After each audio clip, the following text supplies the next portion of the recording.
Hello everyone. So One Piece chapter 1189 finally आ चुका है और ये चैप्टर बहुत ही इंटरेस्टिंग होने वाला है। तो बिना किसी देरी के वीडियो स्टार्ट करते हैं। चैप्टर की स्टार्टिंग वहीं से होती है जहाँ लास्ट चैप्टर एंड हुआ था। इमू ने लूफी को स्टेप किया होता है और उसी शॉट का यूज करके वो लूफी को ट्री में पिन कर देता है और उससे लूफी बहुत सारा डैमेज लेता है। लूफी इस अटैक को लेने के बाद हिल भी नहीं पा रहा होता।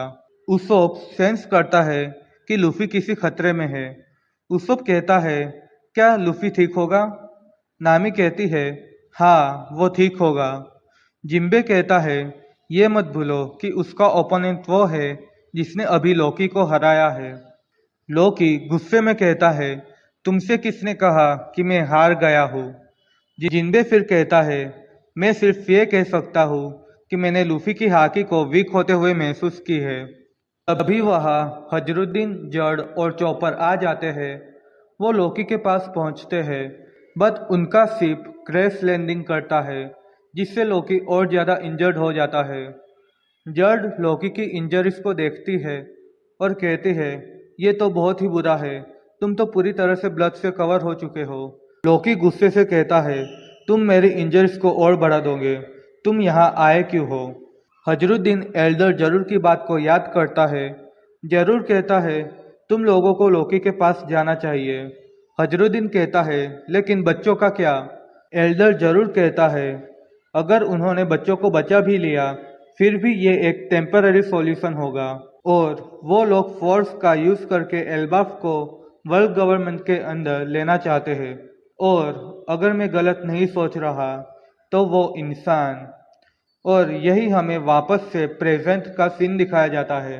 हजरुद्दीन इमू की तरफ देखता है और लोकी से पूछता है, क्या तुम्हें पता है वो कौन है? लोकी कहता है, हाँ मुझे ऐसा लगता है। फिर सीन वापस से लूफी और इमू पे शिफ्ट होता है।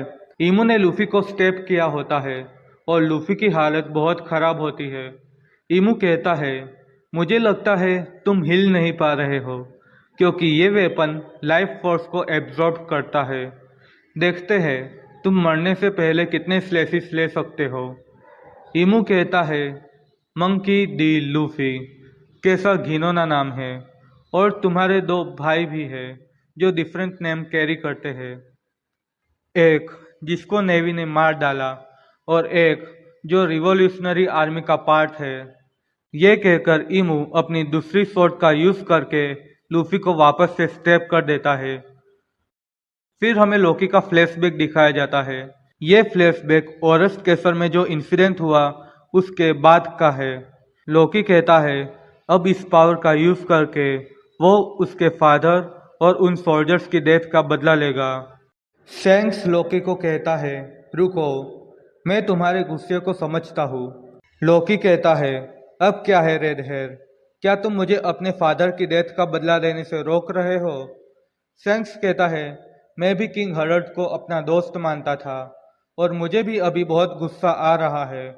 बट तुम सोचो लोकी, वर्ल्ड गवर्नमेंट अभी एल्बाफ को टेक ओवर करने की ट्राई कर रही है। तुम्हारी प्रायोरिटी अभी वॉर के लिए प्रिपेयर करना होना चाहिए। लोकी कहता है, क्या वर्ल्ड गवर्नमेंट के अगेंस्ट वॉर? मुझे उससे कोई मतलब नहीं है। मैं मेरे फादर और सोल्जर्स जो इन सब में घसीटे गए उन सब का बदला लेके रहूंगा। शैंक्स कहता है, इस सब के पीछे रिस्पॉन्सिबल कौन है और तुम किसको टेक डाउन करने वाले हो? लोकी कहता है, वर्ल्ड गवर्नमेंट को।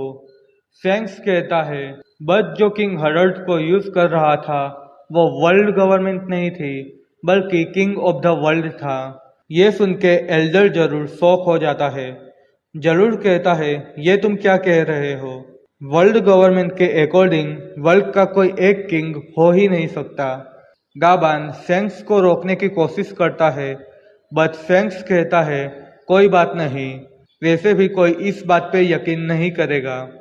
ये सुन के लोकी हंसने लगता है और कहता है, तो मेरा दुश्मन एक किंग है, तो अब मुझे सिर्फ उसको मारना है। ये तो बहुत ही सिंपल है। शैंक्स कहता है, किंग की पावर बहुत ज़्यादा है और जब मैं होली लैंड में था उसकी पावर तब भी मेरे लिए एक मिस्ट्री बनी रही। और अगर उसको हराना इतना इजी होता तो बहुत टाइम पहले किसी ने उसको हरा दिया होता।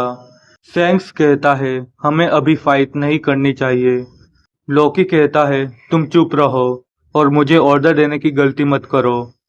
वो किंग जहाँ भी हो मैं उसे ढूंढ के रहूंगा और मेरे रास्ते में जो भी आएगा मैं उसे डिस्ट्रॉय कर दूंगा।